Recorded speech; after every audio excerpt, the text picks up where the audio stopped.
Baiklah, kami dari kelompok 7 akan melaksanakan praktikum 7 dan 8 kami, yaitu morfologi dan anatomi tumbuhan. Namun sebelum itu kami akan memperkenalkan diri kami masing-masing. Itu pertama saya sendiri grade 5 NUA sebagai moderator. Yang kedua, saya sebagai pembawa praktek yaitu Priscilia Serang. Yang ketiga yaitu saya Christmas Manjorang yang juga akan membawakan praktek. Yang keempat, saya Michelle Waloni sebagai pengedit video. Yang kelima, saya Valencia Jamilgo sebagai pengrecord. Next, pembawa praktek akan membawakan praktek.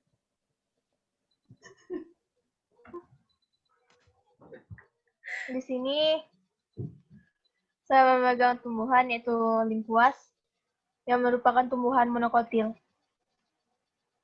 yang mempunyai akar serabut, kemudian batangnya tidak bercabang dan tidak mempunyai kambium. Kemudian daun berbentuk sejajar.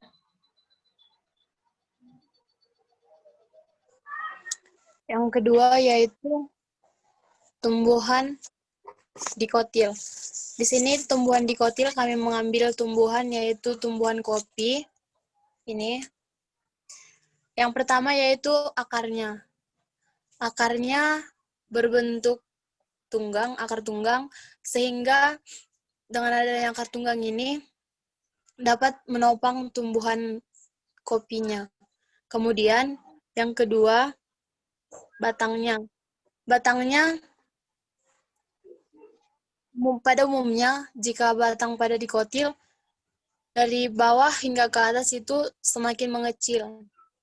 Kemudian yang ketiga daunnya. Daunnya di sini. Ini.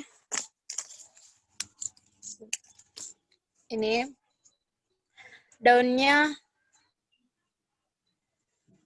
berbentuk meruncing.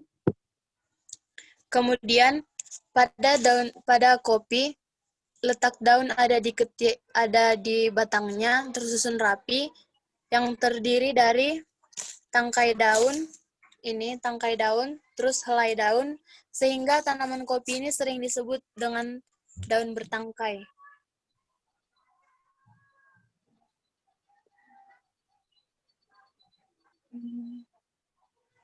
Untuk bunga, untuk bunganya,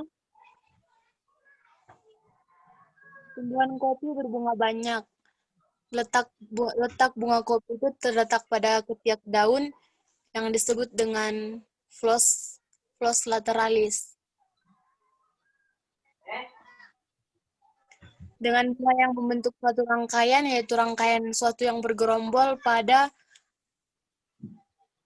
ranting di kopinya. Sekian. Untuk bunga di sini, untuk bunga monokotil dapat dilihat. Namanya bunga jam 9 dengan kelopak bunganya berjumlah 5.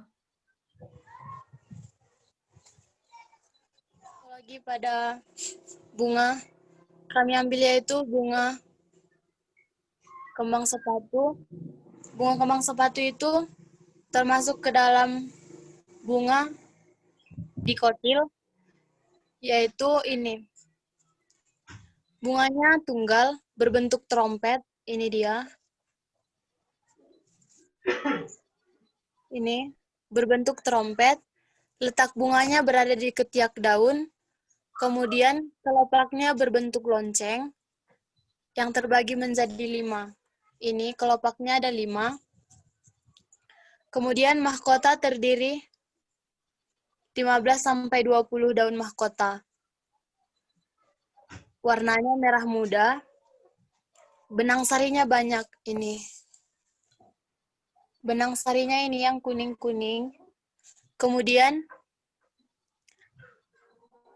putiknya berbentuk tabung di ujungnya. Ini. Sekian.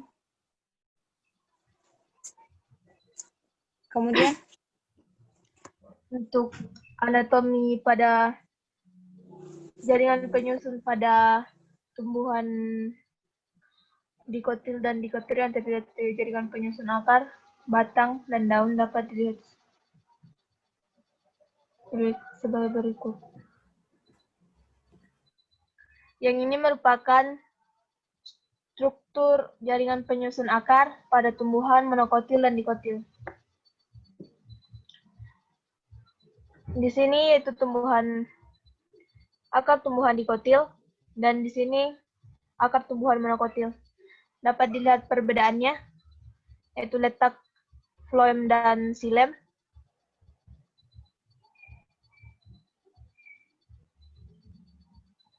Sudah?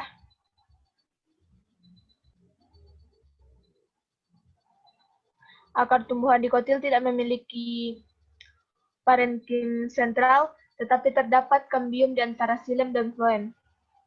Sini, letak xilem dan floem tersusun rapi. Dan untuk akar monokotil memiliki parenkim sentral, tetapi tidak memiliki kambium. Dan letak xilem dan floem berselang-seling. Ini.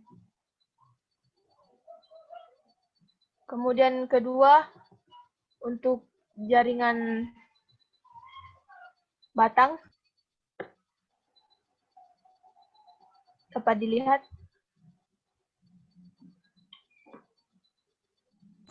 perbedaan dari Bisa dilihat.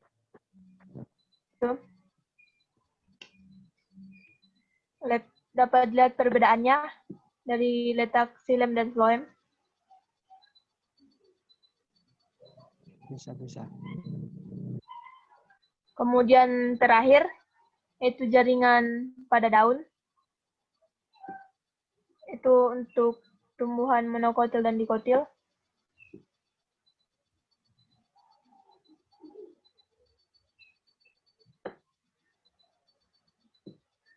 Bisa dilihat?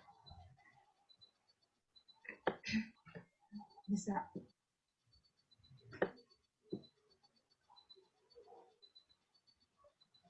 Saya stop share.